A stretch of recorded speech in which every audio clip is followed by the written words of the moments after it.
rewards and incentive management, learning outcome.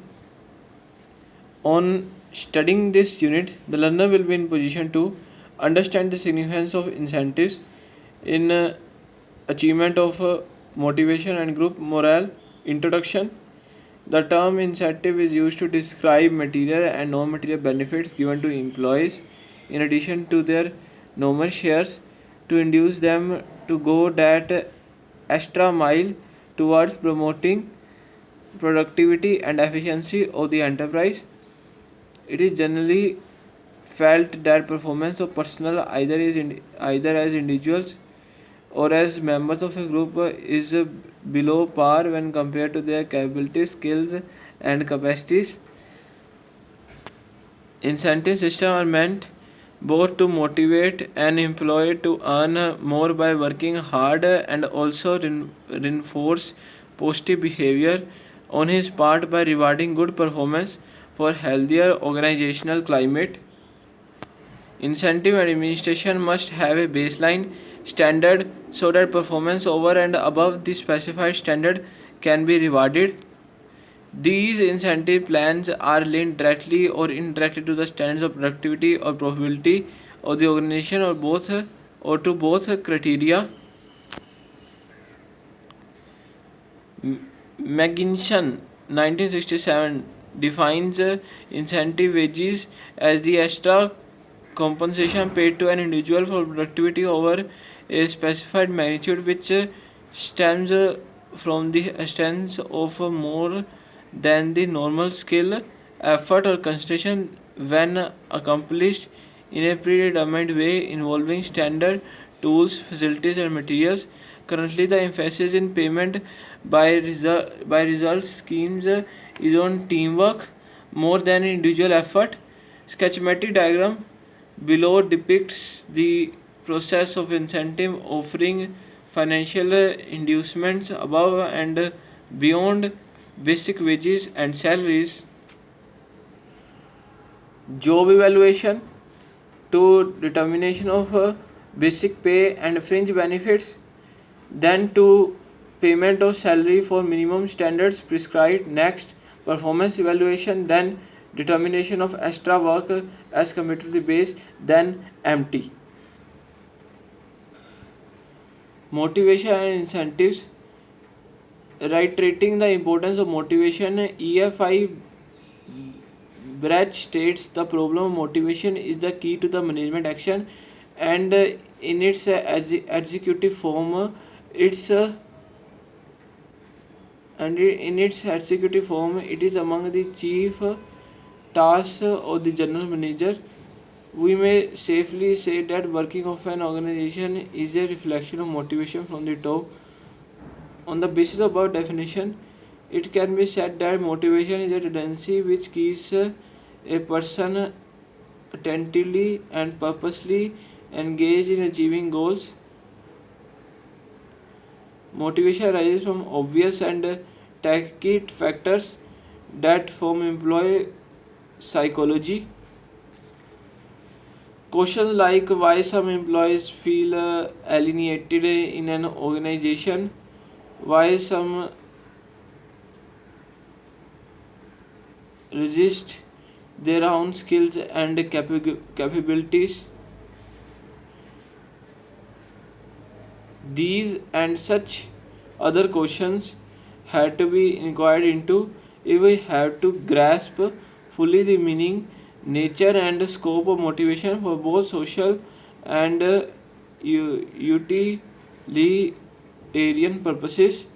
It is obvious that more possession of knowledge, skill, and ability do not ensure best results, as performance also depends on intangibles like human relations at work, motivation, or will to perform. Empirical investigation into behavior phenomenon is required to answer many of the questions addressed about to solve personal dilemma of motivation in management theory and practice. Justification of incentives. The economic theory of motivation is based upon the argument that people feel motivated when rewarded with money.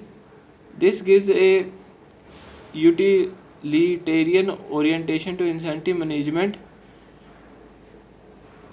However, to assume that financial rewards are the only sources of motivation would be an exercise in oversimplification. A positive incentive can be either financial or non financial. It has therefore been considered that economic gain may not be sufficient incentive. In this vein, Alport 1943 observes employees in an organization are not economic men so much as they are ego men.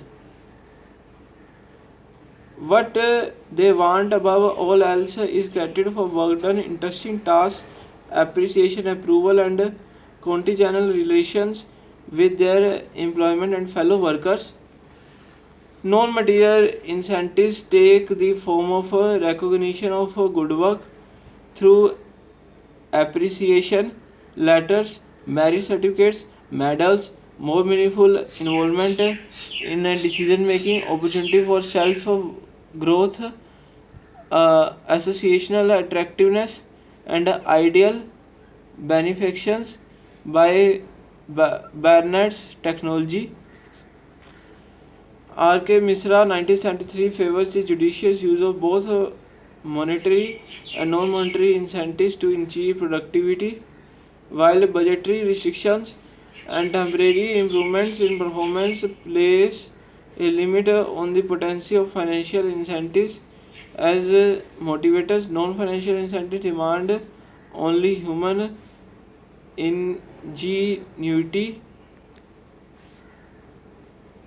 as investment and also ensure relative stable acceleration in output. In promote efficiency in organization, recommendation number 64 states incentives for timely completion of a specific project may be provided through suitable awards such as a rolling cup or shield. In individual cases, commentary certificates may be issued. Second, cash award or one or two advance increments may be given. Third, an exemplary or special achievement may be recognized by grant of medals. Incentive plans. The incentive plans are discussed under two types, that is material incentives, individual incentive plans. These plans award individuals or group of individuals extra payment for extra work performed.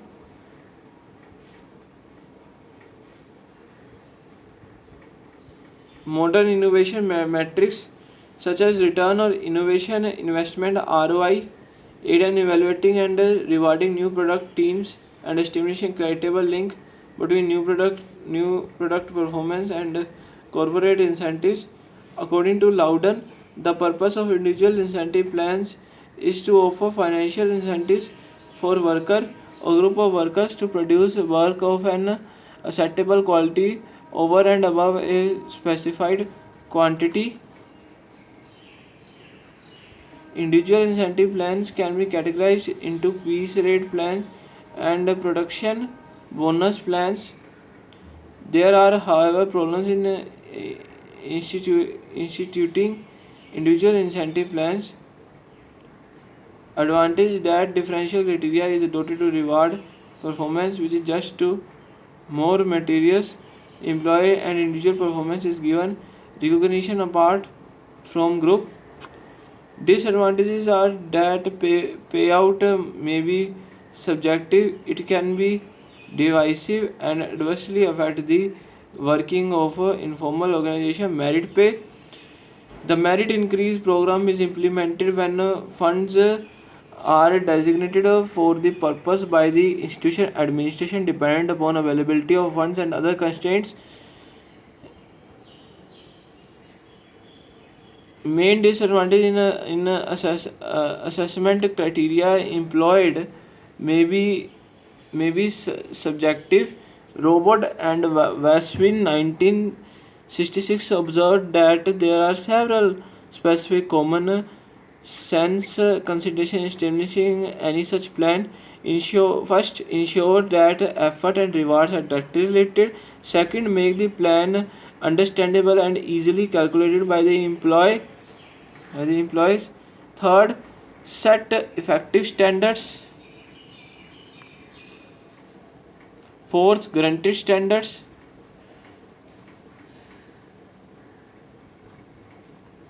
In set effective standards, this requires several things. The standard should be viewed as fair by subordinates.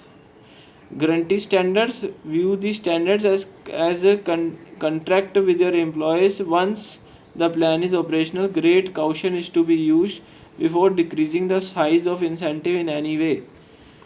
Fifth, guarantee an hourly base rate, particularly the plant personnel. It is usually advisable to guarantee employees base rate. Group of incentive plans, because of the pressure of unions, these incentive plans often become unpopular. Profit sharing plans. Profit sharing plans are most widely used incentive pay programs. Advantages of profit sharing plan include fostering teamwork, focus on profitability and sustainability of enterprise. Wages received by employees are supplemented by the payment of an annual lump sum called a bonus, which is the type of profit sharing. The payment of a bonus act specifies a detailed method for computation of the bonus.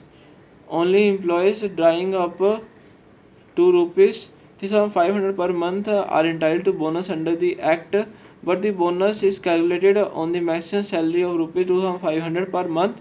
For a salary between rupees 2,500 and rupees 3,500. In addition to the profit sharing and bonus, some other incentive options are salary at risk plans, where employees receive their full base salary pay only if performance meets minimum goals, but a larger payout is possible. And gain sharing, popular at some manufacturing firms, provides for a proportion of increase in efficiency to be shared with employees. Stack opinions entail the right to purchase stock at a given price at some time in the future. Stock options provide employees the right but not the obligation to purchase shares of their employees' stock at a certain price for a certain period of time. Stock options are of two types: incentive stock options, ISOs, in which employee is able to defer taxation until the shares bought with the option are sold. Non-qualified stock options, NSOs, in which the employee must pay income tax on the spread between the value of stock and amount paid for the option. The advantages of stock options are that they allow a company to share ownership with employees. Stock options are considered more suitable for small companies where future growth is expected, and for publicly owned companies that want to diversity uh, ownership. Besides, after mentioned schemes, other forms of incentives could be recounted as HR Guide 2005, pay holidays, vacation, paid vacation. In addition to monthly salary or wages, various fringe benefits are also available to the employee. Fringe benefits actually significant to the consequent of hiring an employee.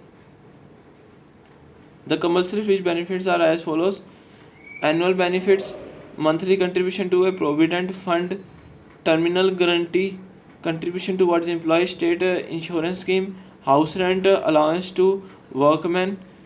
Uh, besides, after mentioned schemes, other forms of incentives could be recounted as HR Guide 2005, paid holidays, paid vaccination, medical care, paid sick leave, life insurance, retirement plans, education insurance, accidental insurance, family benefits, paid personal leave, paid maternity leave, non-material incentive plans. Non-material incentive plans may take form of appreciation letters, awards of medals, certification, etc. Social security, according to PC Tripathi, the connotation of the term social security varies from country to country along with the changing political ideologies.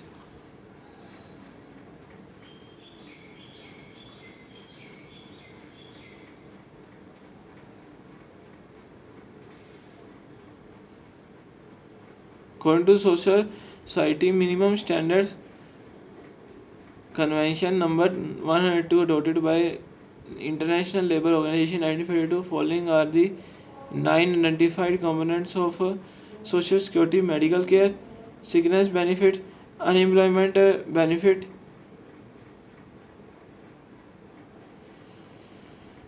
old age benefit, employment injury benefit, family benefit, material benefit, invalidity benefit, survivors benefit. Shortcomings incentive schemes. Incentive schemes, if not properly implemented, can create problems. For example, first, there is tendency amongst employees to improve quality at the cost of quality. There is a danger. Third, there is a danger that workers undermine their health under strain of work. Finally, such schemes potentially generate misunderstanding and jealousy among workers because of differential earnings. Therefore, employees must be taken into confidence in design and rewards and incentive plans so that they are aware of all parameters by which it do avail of benefits.